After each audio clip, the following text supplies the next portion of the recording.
नमस्ते दोस्तों, आइए कहानी चरित्रहीन के अगले भाग को सुनते हैं। तो आइए अगले भाग प्रस्तुत करते हैं। नयन के मन में तरह तरह के विचार आ रहे थे। वह सोचती कि इस तरह जीने से तो अच्छा है मर ही जाऊं, पर सोचने से कहाँ कुछ होता है। नयन ने एक दो बार आत्महत्या की भी कोशिश की, पर गंगा और सूरज उसे हमेशा बचा लेते थे। उसे समझ में नहीं आ रहा था कि इस तरह जीने से क्या फ़ायदा। जब कोई मुझसे प्यार ही नहीं करता तो मेरे रहने न रहने से क्या फ़ायदा। इसी तरह नयन ने किसी तरह छुप छुप कर एमए की पढ़ाई पूरी कर ली थी। अपने ही घर में नौकर की तरह रहना और अपने ही माँ बाप के सौतेले व्यवहार वो तंग आ चुकी थी। उसी समय गंगा की शादी तय हो गई और घर में जश्न का माहौल बन गया था। पर नयन की जिंदगी में कोई बदलाव नहीं आया था, बल्कि अब जो होने वाला था वो और भी बुरा था। गंगा की शादी की तैयारी में जो भी आता नयन को ऐसे देखता मानो वो हंसकर कुछ गलत कर रही है। हर कोई उससे यही उम्मीद रखता कि वो हंसे बोले ना, लड़कों की तरफ न देखे, और रिश्तेदार के लड़कों को मना कर दिया जाता कि नयन से बातें न करे। इन सब बातों से नयन अंदर ही अंदर घुट रही थी। उसने तो कोई पाप नहीं किया था, जो भी हुआ था वो उसकी गलती नहीं थी, पर मरने वाले के साथ उसे क्यों इस तरह मारा जा रहा था। गंगा की शादी के दिन सब लोग तैयार होकर मैरिज हॉल की तरफ चले गए थे। घर में अब कुछ गांव की बूढ़ी औरतें थी। साथ ही आरती ने नयन को भी घर पर रुकने को बोला था। नयन को बहुत बुरा लगा था, पर अपनी माँ की बातें वो कैसे टाल सकती थी। नयनतारा उस दिन अपने कमरे में बैठी कुछ काम कर रही थी। तभी उसे लगा कि नीचे किसी ने दरवाज़ा खटखटाया है। नयन नीचे गई तो सभी बूढ़ी औरतें गाना बजाना गा के सो गई थी और बाहर का दरवाज़ा कोई खटखटा रहा था। नयन ने जाके दरवाज़ा खोला तो उसके जीजा की कुसुम के पति विनोद खड़े हुए थे और वो कुछ नशे में भी लग रहे थे। नयन ने उन्हें इस हाल में देखा तो उन्हें अंदर ले आई और उनके लिए पानी लाने किचन में गई। तभी विनोद ने उसे पीछे से पकड़ लिया। छोड़ो मुझे, नयन ने जोर से झटकार देकर विनोद को धकेल दिया। अरे साली साहिबा, आप तो मेरी आधी घरवाली है, कैसे रहती हो? तो तुम अभी से बिना किसी मर्द के रहते हो, बुरी नहीं लगता?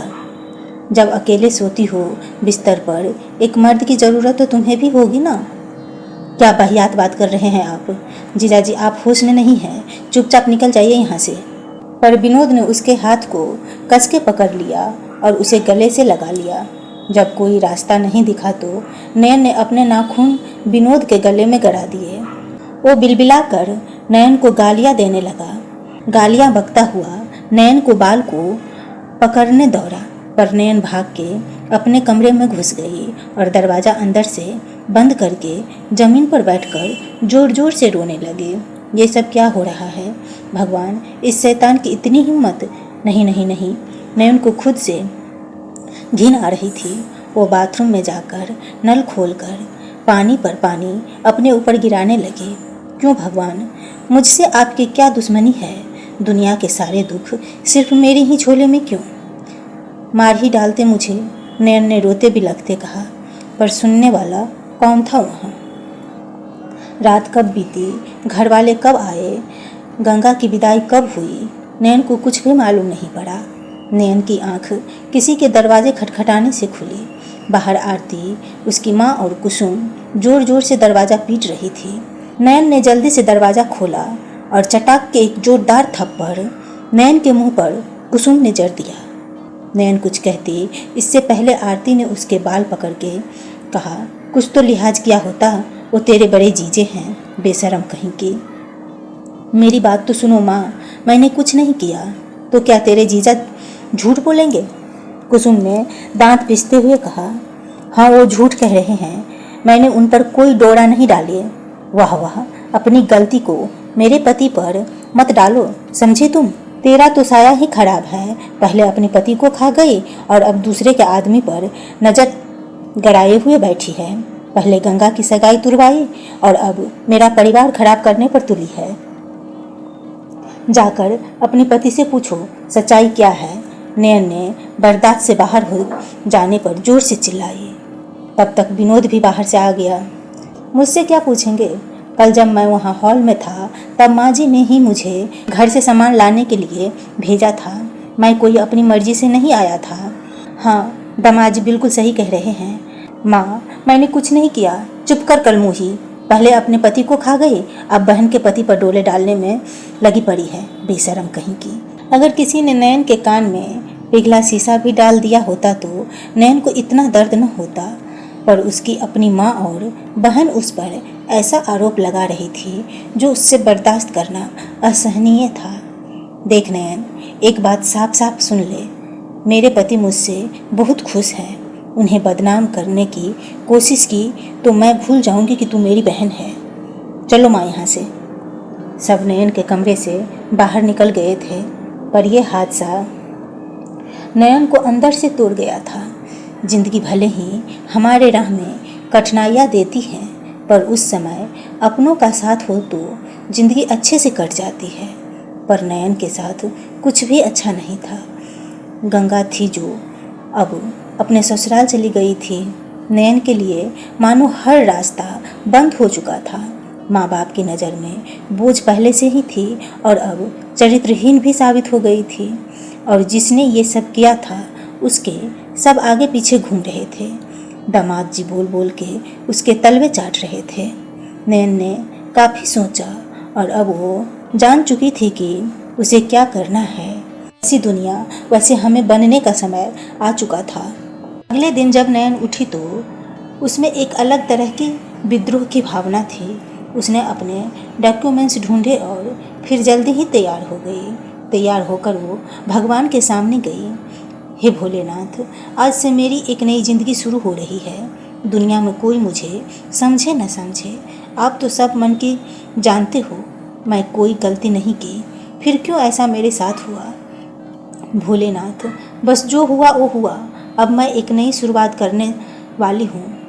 आप अपना हाथ मेरे सर पर बनाए रखना। भगवान के पास पूजा करके नयन बाहर निकली तो बरामदे में सब नाश्ता कर रहे थे। नयन को इस तरह तैयार देख सबकी आंखें ऊपर हो गई। कहाँ जा रही है नयन? माँ, मैंने फैसला कर लिया है। अब मैं घर पर अपना समय रोते बिलखते नहीं बिता सकती। मैं भी कुछ करना चाहती हूँ। क्या बात कर रही है नयन? तेरे पापा ने मुझे बताया था कि तुझे कहीं नहीं जाने दिया जाए। घर में मछली नहीं फंस रही है ना, इसलिए बाहर दाना डालने जा रही है।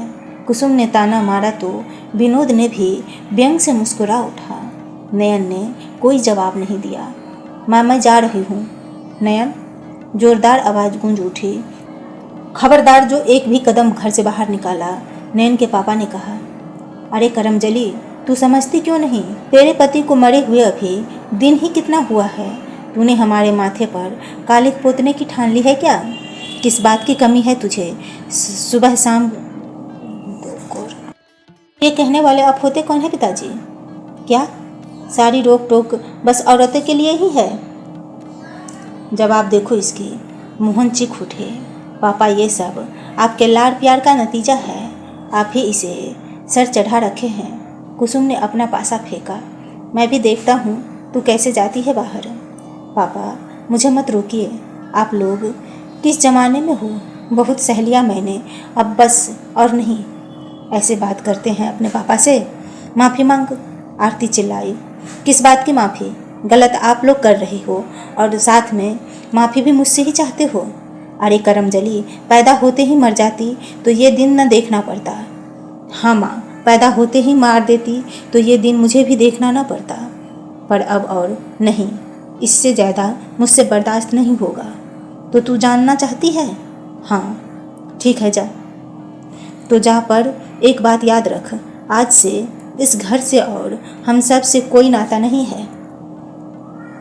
नयन की आंखों में आंसू थे। ये मेरे अपने हैं। कैसे अपने? गई ये जो मेरे दर्द नहीं देख पा रहे। मुझे अपने इशारों पर रख कर ये मेरा भला करने का झूठा दिखावा करते हैं। ठीक है पापा, आपकी यही मर्जी तो यही सही। नयन ने अपने डॉक्यूमेंट्स लिए और कुछ कपड़े लेकर वो घर से निकल गई। अगल बगल की औरतें जो कान लगाए इस नाटक का लाइव टेलीकास्ट देख रही थी, उन्हें तो बड़ा मज़ा आ रहा था। और मोहल्ले के जो लड़के अभी जवान हुए थे, वो भी छत से नयन को निगाह भर के देख रहे थे। नयन अपने किस्मत का फैसला समझ उस जंजाल से निकल चुकी थी, पर उसने जिसे जंजाल समझा था वो तो कम ही था। अभी तो बस नयन जिंदगी का बवंडर शुरू हुआ था। आगे ऐसे ऐसे तूफान उसके राह में थे जिनसे बचना उसके बस में नहीं था। घर से निकल जाना एक बात है, पर जब पता ही ना हो घर से निकल के जाने कहाँ है तो होश ठिकाने आ जाते हैं। नयन घर से तो निकल गई, पर उसे नहीं पता था कि वो कहाँ जाए। सबसे पहले उसे एक नौकरी की ज़रूरत थी, पर बड़े बड़े स्कूल में डिग्री के साथ अनुभव की ज़रूरत पड़ी, और नयन के पास तो अभी कायदे की डिग्री भी नहीं थी। फिर भी अब जब बगावत कर ही ली थी तो डरना क्या। नयन सबसे पहले एक दो स्कूल में गई, पर कहीं भी उसे अच्छी जॉब नहीं मिली। अभी वो स्कूल से बाहर निकल ही रही थी कि चपरासी ने उसे रोक लिया। मैडम, आप जॉब ढूंढ रही हो? जी, तो आप ये लीजिए, यहाँ जाकर बात करिए, आपके लायक नौकरी मिल जाएगी। नयन ने देखा वो किसी ऑफिस का पता था। नयन फटाफट उस ऑफिस वाली जगह पर पहुंच गई। वहां नयन को जॉब मिल गई। काम क्या था? बस एक रिसेप्शन की जॉब थी, जहां सज धज के खड़ा रहना था और लोगों को अपनी तरफ लुभाना था। नयन के लिए ये सब नया था, पर कुछ तो करना ही था। जॉब मिल गई थी, जिससे नयन के अंदर एक नया आत्मविश्वास आ गया था। पढ़ाई के बाद ऐसे पहली बार वो जॉब करने निकली थी। कहाँ वो शादी के बाद घर संभालने वाली थी, कहाँ किस्मत का फेर उसे यहाँ ले आया था। नौकरी के बाद अब बारी थी घर ढूंढने की, क्योंकि अपने माँ बाप का घर तो छोड़ ही आई थी। अगले दिन से नौकरी की शुरुआत करनी थी। ऐसे में उसके पास काफ़ी समय था घर देखने के लिए। वो घर पता करने के लिए कई जगह पर गई। कई लोग उसके लिए माता पिता के पहचान के थे। सबने उसे घर देने से मना कर दिया। जो नहीं जानते थे वो अकेली लड़की को घर नहीं देना चाहते थे। कुछ भी करके नयन घर किराए पर नहीं ले पा रही थी। कहीं कहीं आदमी निकल जाते और नयन से प्यार से बात करते तो उनकी बीवियां आकर नयन को भगा देती थी। पहली बार नयन को पता लगा था कि घर से बाहर निकलकर रहना वास्तव में कितना मुश्किल है, और क्यों एक औरत को हमेशा एक पुरुष की ज़रूरत होती है अपनी सुरक्षा और साथ के लिए। नयन के साथ रहने वाले पुरुष ने तो अपनी कमजोरी के चक्कर में खुद को ख़त्म कर दिया, और साथ में नयन की ज़िंदगी भी बर्बाद कर दी। खैर, रात बढ़ रही थी, पर नयन को कहीं भी मकान नहीं मिल पा रहा था। सब जगह की खाक छानते हुए वो अपनी सहेली अलका के दरवाजे पे पहुंच गई। दोनों सहेलियां मिलके काफ़ी खुश हुई। नयन की बात सुनकर अलका ने उसे अपने ही घर का एक कमरा किराए पर दे दिया। अलका घर में अपने पति और 2 बच्चों के साथ रहती थी। नयन को वहाँ रुकने में कोई दिक्कत भी नहीं हुई। वहीं उसने अपना सामान जमा लिया। मकान तो मिल गया था, पर अब आगे जो कठिनाई आने वाली थी, नयन उन सब से काफ़ी अनजान थी। अलका ने नयन को अपने ही घर में खाने को बोल दिया। साथ ही उसके दोनों बच्चों को पढ़ाने का काम भी अलका ने नयन को दे दिया। नयन खुश थी, उसके पास काम था। दिन रात रोने से कहीं अच्छा है कि काम में खुद को व्यस्त रखो। नयन ने अगले दिन से ऑफिस ज्वाइन कर लिया, जहां उसे लोगों की अपनी खूबसूरती से इम्प्रेस करना था, जिससे वो बार बार उस ऑफिस में आने के लिए मजबूर हो जाती। नयन के लिए सब कुछ नया था। ऑफिस के मालिक मिस्टर जगताप मखीजा को नई नई खूबसूरत लड़कियां काफ़ी पसंद थी। पर्सनली मखीजा ने उसे अपने कैबिन में बुलाया और अगले दिन से कुछ अच्छा पहन के आने को कहा, जैसा बाकी लड़कियां पहनती थी। नयन को दुनियादारी की कोई समझ नहीं थी। वो बस उतना ही जानती थी जितना उसके घर वाले ने बताया था। अब जब वो बाहर लोगों के संपर्क में आई तो उसे कुछ पता नहीं कि क्या करना सही है और क्या गलत। नयन ने मखनीजा की बात मान ली। उस दिन तो जैसे तैसे उसने ऑफिस में काम किया, पर आने जाने वालों की नज़र और टपकती लार देख के उसे खुद से ही घिन आ रही थी। घर पर तो सिर्फ एक आदमी मिला था, यहाँ तो हर दूसरा आदमी उसी तरह का है। किसी तरह नयन ने अपना काम सीखा और वापस अपने किराए के कमरे में आ गई। अलका उसे चाय देने आई तो पूछने लगी, क्या क्या काम रहता है। नयन ने उसे जो काम था ठीक ठीक बता दिया। यह अच्छा था कि अलका का पति रमन वहाँ नहीं रहता था। वो कभी कभी घर आता था। मार्केटिंग में काम करने के चलते वो पूरा समय घर पे नहीं रहता था। अभी अलका ने नयन से कुछ कहा तो नहीं, पर मन ही मन उसे भगाने के बारे में सोचने लगी थी। दिन बीत रहे थे। नयन अब ऑफिस जाती तो कभी जीन्स कुर्ती, कभी जीन्स टॉप, कभी जीन्स शर्ट भी पहन लिया करती। ऑफिस का काम तो ठीक था। मखीजा ने या किसी ने कोई ऐसी वैसी हरकत नहीं की थी। नयन अलका के बच्चों को भी पढ़ाया करती थी। कुल मिला के नयन की जिंदगी पटरी पर आ गई थी। नयन जब जाती तो मोहल्ले के लोग उसे घूर घूर कर देखते। अगर थोड़ी सी भी रात हो जाती तो लोग का शक बढ़ जाता कि ज़रूर ये कोई गलत काम करती होगी। और इसी तरह मोहल्ले के लोग अलका से नयन की शिकायतें करने लगी। ऐसे ही दिन बीत रहे थे। आज नयन को उसकी पहली तनख्वाह मिली थी। वो बहुत खुश थी। घर आई तो अलका नहीं थी। उसने बच्चों को चॉकलेट दी और फिर किचन में जाकर चाय बनाने लगी। तभी पीछे से किसी ने आकर उसे पकड़ लिया। छोड़ो मुझे। ये रमन था। रमन भी चौंक गया। तुम कौन हो तुम? तभी अलका किचन में आ गई। क्या हो रहा है यहाँ? आप दोनों यहाँ इस तरह? हम लोग कुछ नहीं कर रहे हैं। अलका तुम गलत मत समझो, वो तो दिख ही रहा है। अलका ने कहा कुछ नहीं, पर साफ दिख रहा था कि उसके अंदर कितनी नफरत है। अलका ने रमन को नयन के बारे में सब कुछ बता दिया और फिर नयन के पास जाकर बोली, देखो नयन, इतने दिन मैंने तुम्हें अपने साथ रखा, पर समाज को तुम जानती ही हो। कहाँ नयन ने सोचा था आज वो सबके साथ अपनी खुशी बांटेगी, और कहाँ ये सब। नयन की आंखों में आंसू थे, पर उसने कुछ नहीं कहा।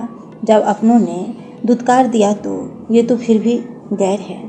उसने अपना सामान लिया और फिर अलका के पास गई, जहाँ रमन भी था। सो सॉरी नयनतारा, मुझे लगा वहाँ अलका है, सिर्फ इस वजह से। कोई बात नहीं भैया। अलका ने उसकी तरफ देखा तक भी नहीं। बच्चे आकर नयन से चिपक गए। नयन ने किराए का पैसा अलका को दिया और अपना सामान लेकर निकल गई, बिना जाने कि अब कहाँ जाना है। नयन अपना सामान लेकर एक सस्ते होटल में चली गई। होटल रूम में अपना सामान रख के वो बिस्तर पर लेट गई। उसे हल्की भूख लग गई थी तो उसने अपने लिए एक कॉफ़ी और कुछ खाने के लिए मंगा लिया। वही खा के वो सो गई। रात 12 बजे ज़ोर ज़ोर से किसी ने दरवाज़ा खटखटाना शुरू किया तो नयन की डर से हालत ख़राब हो गई। उसने उठ के दरवाज़ा खोला तो बाहर पुलिस खड़ी थी। पकड़ो इसे। पर मैंने क्या किया है? साली कुतिया, यहाँ देह व्यापार करते शर्म नहीं आती? बोल रही है मैंने क्या किया? ले चलो इसे। नयन ने देखा उसकी तरह 10-15 लड़के लड़कियों को पुलिस की गाड़ी में बिठाया जा रहा है। चिल्लाने या कुछ बोलने पर भी पुलिस कुछ नहीं सुनने वाली थी। नयन अब एक धंधे वाली की हैसियत से पुलिस स्टेशन में बैठी थी। सब बैठ जाओ और तब तक यहीं सरो जब तक कोई आ नहीं जाता जमानत के लिए। क्या साहब, हमारी जमानत कौन करेगा? कुछ लेकर देकर जाने दो ना। शाली, पुलिस को रिश्वत देगी? चटाक। लेडी कांस्टेबल ने लड़की को एक कपाट जड़ दिया। नयन चुपचाप खुद में सिमटी बैठी थी। क्या ज़माना आ गया है, अब भले घर की लड़कियां भी ये सब करने लगी है। क्यों, तू कहाँ से इस धंधे में आ गई? नयन ने कोई जवाब नहीं दिया। सभी लड़कियों को एक साथ हवालात में बंद कर दिया। वहाँ की मलमूत्र की बदबू और उन धंधे वालियों की बात सुन के नयन को मरने को जी चाह रहा था। अपनी आंखों में आंसू समेटे वो भगवान से मौत मांग रही थी। अगली सुबह पुलिस ने ज़्यादातर लड़कियों को पैसे लेकर छोड़ दिया। नयन ने एक कॉल करने को कहा तो पुलिस वाला ने उसे आंख मारते हुए बोला, नेता मत कर देना। नयन ने मखीजा को कॉल किया। उसने नयन की पूरी बात सुनी और फिर उसकी जमानत कराने वहां आ गया। पुलिस से बातचीत करके उसने नयन को वहां से बचा लिया। होटल सील था पर वहां नयन का सामान था। वो लेकर मखीजा नयन को अपने फार्म हाउस पर ले आया। इधर सुबह के पेपर में जो खबर छपी थी वो नयन के बाप ने भी पढ़ी। घर पर उन्होंने सबके सामने नयन की फ़ोटो पर माला चढ़ा दी। गुस्से में आरती भी उन्हें नहीं समझा पा रही थी। बस ये लड़की मेरे लिए अब हमेशा के लिए मर गई, चरित्रहीन। पैदा होते ही मर क्यों नहीं गई? कुल का नाम बोर दिया इसने, करम चली। नयन का रोते रोते बुरा हाल था। मखीजा उसे रहने की जगह दे रहा था, इसीलिए अब उसकी बात माननी भी नयन के लिए ज़रूरी था। देखो नयन, जो कुछ भी हुआ है उससे अब तुम पहले की तरह काम तो कर नहीं सकती। हर जगह थू-थू हो रही है तुम्हारे नाम की। अब या तो तुम ये शहर ही छोड़ दो या फिर, नयन ने उसकी तरफ देखा, या फिर मुझसे शादी कर लो। मैं तुम्हें घर, पैसा सब कुछ दूंगा, पर आपकी तो बीवी है ना, तो क्या हुआ? सोच लो फिर बताना।